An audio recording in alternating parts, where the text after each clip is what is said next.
Dear students, welcome to Learner's World. In this video, I'm going to talk about questions and answers of the poem The Odyssey by Homer, Kaleidoscope, Songs and Stories of Our World, 4th semester, Calcutta University, Common English. Whom does the narrator of the Odyssey invoke in order to inspire him to tell the story? അപ്പോൾ ആരോടാണ് ഒഡീസിയുടെ narrator ആ ഒരു ഒഡീസിയുടെ കഥ പറയാൻ ആരോടാണ് അഭ്യർത്ഥന നടത്തിയത്? The narrator of the Odyssey invokes the divine muse of epic poetry in order to inspire and guide him to tell the story. അപ്പോൾ ഡിവൈൻ മ്യൂസ്, എപ്പിക് പോയറ്റിൻ്റെ ഡിവൈൻ മ്യൂസിനോടാണ് അദ്ദേഹം അഭ്യർത്ഥന നടത്തിയത്. Why won't Calypso let Odysseus leave the island of Ogygia? എന്തുകൊണ്ടാണ് Calypso ഒഡീസിയസിനെ ഒഗീജിയ ഐലൻഡിൽ നിന്ന് പുറത്ത് കടക്കാൻ അനുവദിക്കാത്തത് എന്തുകൊണ്ടാണ്?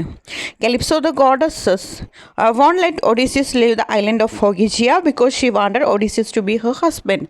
ഒഡീസിയസ് തൻ്റെ ഹസ്ബൻഡ് ആയിരിക്കാൻ കാലിപ്സോ ആഗ്രഹിച്ചിരുന്നു. അതുകൊണ്ടാണ് ആ ഒരു ഒഗീജിയ ഐലൻഡിൽ നിന്ന് പോകാൻ അനുവദിക്കാത്തത്. What does Athena predict for Odysseus? എന്താണ് അദീനെ പ്രെഡിക്റ്റ് ചെയ്തത്? Athena predict that Odysseus is still alive and that he will soon return to Ithaca. അപ്പോൾ അദീന പ്രെഡിക്റ്റ് ചെയ്തത് ഒഡീസിയസ് എപ്പോഴും ജീവിച്ചിരിക്കുന്നുണ്ട്, അദ്ദേഹം തീർച്ചയായിട്ടും അധികം വൈകാതെ ഇത്താക്കയിൽ തിരിച്ചെത്തും എന്നുള്ളതായിരുന്നു. What is the reason that Poseidon did not pity Odysseus? എന്തായിരുന്നു കാരണം പൊസൈഡൻ ഒഡീസിയസിനോട് ദയ കാണിക്കാത്തതിൻ്റെ കാരണം എന്തായിരുന്നു? Poseidon the Greek god of the sea did not pity Odysseus because the latter blinded his giant son Polyphemus. Another reason is that Odysseus is fought for the Greeks in the Trojan war while Poseidon favoured the Trojans. അപ്പോൾ രണ്ട് കാരണങ്ങളുണ്ട്.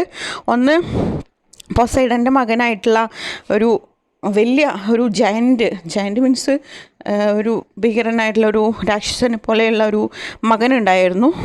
ആ മകൻ്റെ കണ്ണ് ഒഡീസിയസാണ് കണ്ണ് കുത്തിപ്പൊട്ടിച്ചത്. അതൊരു കാരണമാണ്. വേറൊരു റീസൺ എന്ന് പറയുന്നത് ഒഡീസിയസ് ട്രോജൻ വാറിൽ